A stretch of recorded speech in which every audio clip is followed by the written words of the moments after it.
everyone. So today we are going to focus on the fifth part of the process, which is manipulating those shoelaces.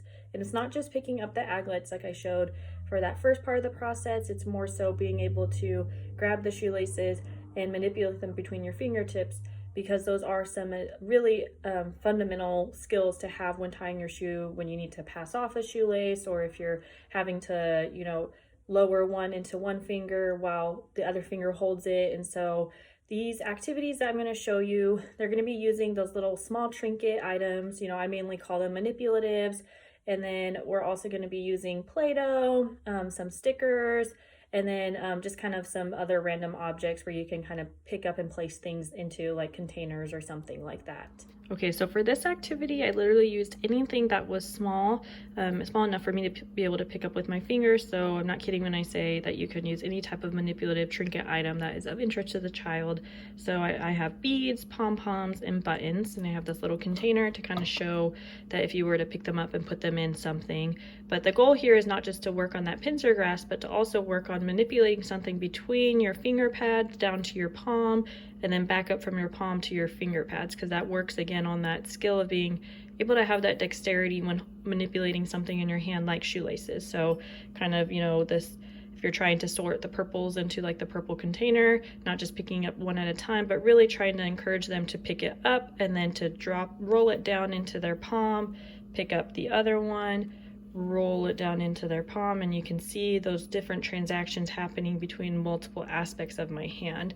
And then once they've collected all of them, they open up their palm again, push it up to their finger pads, and then drop it in there, grab from the palm, push it up with the finger pads, and push it back in there. And you could do the same for the beads. You can collect them like that, and you can even just kind of really encourage them to like pick as many up as they can, so that way they're really getting that rolling around feeling.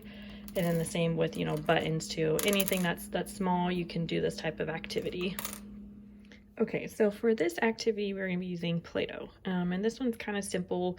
You're pretty much just going to be tearing off little pieces of Play-Doh, and if you do want them to be able to try to copy a shape and make it, they can see, this is a heart, and they can just knead the Play-Doh by squishing it between their hands like this. So again, you're seeing that transfer between multiple aspects of the finger, and then they can kind of just like press it down onto the tabletop or countertop.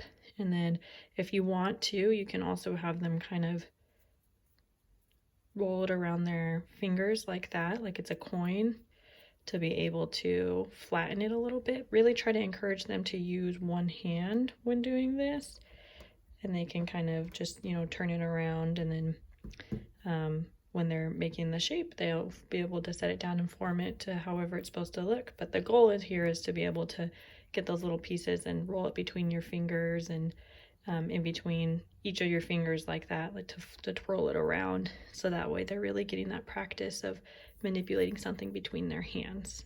And finally, on that same note of using some type of shape, letter, any type of formation on paper, you can give them some stickers, and so they can peel the stickers off. And once they peel the sticker off, kind of have them, they can move it around. Sometimes I've seen some kids, when they peel it off, sometimes it flips around, and so it's a great opportunity for them to practice correcting the sticker, then so that way when they go down to place it, the sticky side is down. So constantly kind of, and that's a manipulation right there between your hands when you're having to fold the paper to be able to peel it off. And so just kind of flipping it around between your fingers, fold it, peel it, and just kind of go back and forth between your fingers to place it down onto the line of the shape.